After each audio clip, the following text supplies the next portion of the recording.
I came back to Port Willow, my old stomping ground, with the smell of salt and kelp hitting me like a punch I didn't see coming. Took me right back to being a kid, chasing my dad's shadow across a rickety dock while he hauled crab traps, grinning like the ocean owed him a favor. After 20 years in the Coast Guard, dodging storms and smugglers, I figured I'd earn some quiet, just me, a crab stand, and the ghost of my dad's legacy, trying to make peace with the town I'd left behind. All I wanted was to fire up the old shack, slap a new sign on it, Sam and Son's Crab Shack, and sell some damn good crabs, the kind that taste like the sea's own heartbeat. But Port Willow had changed. It wasn't just the new condos or the shiny marina. It was the HOA, run by Diane Kessler, a woman who walked like she owned the tide itself, always in crisp blouses and pearls that screamed, "I don't belong near fish." Diane wasn't just the HOA president. She was the queen of this little coastal kingdom, where painting your mailbox the wrong shade of blue got you a fine faster than you could blink. I heard about her before I even met her. Whispers from neighbors about her clipboard tyranny, her knack for making folks feel like they were trespassing in their own homes. Me? I just wanted to sell crabs, keep my head down, maybe make my dad proud. But Diane had other plans. It started with a letter, crisp and official, taped to my shack like a bad omen. Cease commercial activity per HOA Code 4.2. Violation fines pending. I laughed it off at first. This dock's been ours since '62, deeded to my grandpa before this HOA even existed. My dad built this shack with his own hands, nails and all. No way some paper pusher was going to tell me to shut it down. So I ignored it, kept my chalkboard sign up, fresh crabs, $8 per pound, and went about my business, cracking shells, chatting with locals who still remember my dad's name. 3 days later, she showed up. I was elbow deep in a bucket of blue crabs when her shadow fell across the dock, sharp as a knife. "Mr. Carter," she said, voice like a principal catching you smoking behind the gym, "this is a commercial operation, and it's not allowed." I wiped my hands, looked her dead in the eye. "Diane, my family's been selling crabs here since before you had a rule book. This dock's private land." She didn't flinch, just pursed her lips like she was tasting vinegar. "That's not how it works anymore. This falls under HOA jurisdiction, waterline easement, 30 feet. No seafood vending, period. It attracts pests." "Pests?" I almost laughed. "You mean gulls? Or are you calling my crabs rats?" Her nose wrinkled, and I swear the air got colder. "You've got till Friday to shut down, or the fines start at $300 a day." She turned and strutted off, leaving me with a sliced thumb from my knife slipping and a fire in my gut I hadn't felt since a storm nearly sank my cutter in '98. I should have seen it coming. Diane wasn't just about rules. She was about control, the kind that creeps into a community and chokes it. By the next week, the whispers started. Neighbors I'd known forever, like Mrs. Ellie Thompson, who used to sneak me cookies as a kid, stopped coming by. "Diane says it's unsanitary," Ellie mumbled one day, avoiding my eyes. "Says we could get sick, maybe sued." Sued? For eating crabs I clean myself? It wasn't just me losing customers. It was the trust slipping away like sand through your fingers. That night, I sat on the dock, legs dangling over the water, staring at the marina lights. I thought of my dad, humming shanties while he worked, never letting anyone push him around. I wasn't about to let Diane Kessler erase that. So I dug in, found my grandpa's deed in an old tin box, smelling like salt and thyme. Parcel 4721, signed in '62, clear as day. I called the county, got Patty at the land office, who sounded like she'd seen this movie before. "If that deed's legit, the HOA's got no claim," she said. "Their covenants don't trump property law." That was my first real breath in days, but I wasn't done. I filed a harassment complaint with the city's legal guy, Tom Reed, who raised an eyebrow when I showed him Diane's letters and a blurry photo she'd circulated of me showing a kid a crab, captioned unsanitary conduct. This, Tom said, is defamation territory. Bring me everything. Things got uglier before they got better. One morning, I found my chalkboard smashed, ice spilled across the planks, bait locker pried open. No note, no proof, but Diane's fingerprints were all over it. I didn't call the cops. I got a camera, a cheap one, tucked under the shack's eaves. Slapped up a news sign. Sam and Son's Crab Shack, private property, smile for the camera. Then I kept selling, every crab a middle finger to Diane's rulebook. But the damage was done.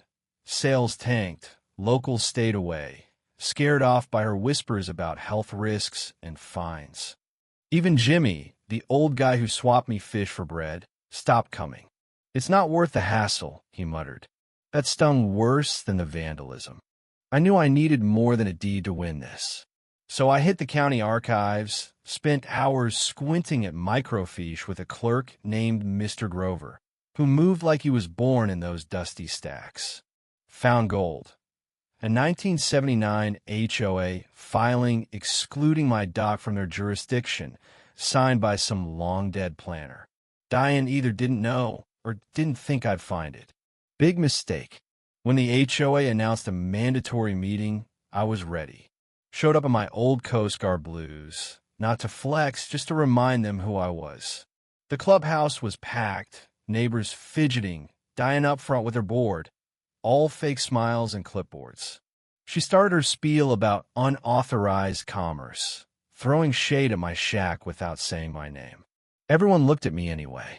I stood, slow, no rush, laid 3 papers on the podium like I was playing a winning hand. This is my grandpa's deed, 1962. This is a county map showing my dock's private. And this? Your own 1979 minutes, saying my land's off limits to your rules. I let it sink in, looked right at Diane. You don't own this dock, and you don't get to bully me off it. Her face went white, like she'd swallowed a bad oyster. Someone clapped.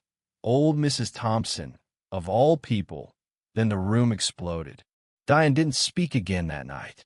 By morning, folks were back at my stand, Ellie included, her cooler in hand. "Gimme a dozen," she said, grinning like she'd just joined a rebellion. But Diane wasn't done. A week later, a certified letter hit my mailbox, a lawsuit threat, claiming I was trespassing on HOA access points and slandering her. Slander? For telling the truth? I tossed it in a box I'd started calling Diane's dumpster. Then she upped the ante, showed up one morning with a deputy, all smug in her black blazer, like she'd already won. "He's breaking the law," she told the cop, pointing at me like I was smuggling contraband. I handed the deputy my deed, the archive papers. He read them, frowned, turned to her. "Ma'am, this is private property. You've got no jurisdiction here. Take it to court if you want, but I wouldn't." Diane froze, her clipboard shaking. "You're doing nothing?" she snapped. The deputy just shrugged. "Civil matter." I offered him a crab on the house. He laughed, waved me off, drove away. Diane stormed off, but I saw her glance back, eyes like daggers. She was losing, and she knew it. The real knockout came at the next city hearing. By then, Diane's stunts had made the local news. Crab Guy versus HOA tyrant. The chamber was packed, not just with Port Willow folks, but neighbors from other towns, all fed up with their own HOA nightmares. Diane was called to defend herself. She stood, gripping the mic like it was her last lifeline, voice wobbling as she claimed she was protecting the community. Then Mrs. Thompson stood up. "I never complained about John's crabs," she said. "But you fined me for my wind chimes." Another guy piped up about a banned porch bench. A woman mentioned her kid's chalk art, getting her a warning. Diane's face cracked, sweat beading, hands fumbling, papers spilling as she knocked over her water. "This is a mob," she screamed, pointing at me. "He's poisoned you all." The room gasped. The chairman banged his gavel. Diane bolted, heels echoing like gunfire. Next day, her resignation hit the paper, health reasons. Sure, the dock changed after that. It wasn't just a crab stand anymore. It became a gathering place. I started hosting crab boils, open to anyone, pay what you can. Neighbors brought chairs, guitars, stories. A local painter, Ms. Clara, asked to teach kids art on the planks. A vet group held a memorial there, said it felt right. Someone painted a mural on the shack, a giant crab, claws wide, with "Welcome to Willow" scrawled across it. I got choked up seeing it. By summer's end, we had live music Fridays, lanterns swaying, kids laughing like the dock was their playground. The HOA? Quieter now, new board, new rules, actually listening to folks. Diane's shadow was gone, burned out by the community we'd stitched back together. But the real win wasn't beating Diane. It was what came after. A woman named Lena showed up one day, eyes tired, holding a binder of her own HOA fines for wildflowers, of all things. "I heard what you did," she said. "Can you help me start?" I gave her my county contact, a copy of my deed, told her the dock wasn't just mine anymore. It was for anyone fighting for what's right.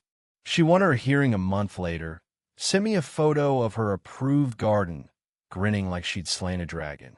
I raised a crab roll to the water that night, whispered, "For you, Dad." Now, standing on this dock at dawn, coffee steaming in my hand, I feel it, not just the salt air, but the weight of what we built. It's not about crabs, not really. It's about holding ground, not with fists, but with truth, with showing up when everyone else looks away. Port Willow's different now, alive in a way I hadn't seen since I was a kid trailing my dad's boots. But I wonder, was Diane the villain, or just someone who got lost at her own rulebook? Could we have talked it out before it became a war? I don't know. Maybe you do. Drop a comment. Tell me what you think about HOAs, about standing your ground, about what makes a community. And if you got a story like mine, share it. Let's keep this dock open for everyone.